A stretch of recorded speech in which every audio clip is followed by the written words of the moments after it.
מהו המקום האהוב עליכן בגוף שלי? שמי סבא, מה שמכן? אבישג. נופית.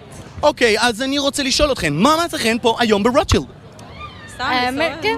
כן, מסתובבות? מחפשות את האקשן? פחות. אלכוהול? גם לא. גם לא. גם לא, יפה, אז מה בעצם המטרה? לאכול. לאכול. וואלה, אז קודם כל שיהיה בתיאבון, זה חשוב. אז בואו תגידו לי ככה. האם אתן אוהבות גברים עם שרירים? לא. לא. לא, בכלל לא. לא. סתם הולך לחדר כושר. שומן יותר טוב. יותר שומן. כן. אוקיי, בסדר, שאלה הבאה. מהו המקום שאתן הכי אוהבות לגעת בגבר?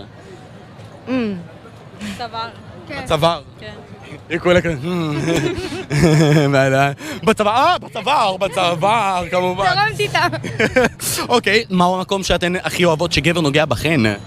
במותן. במותן, במותן.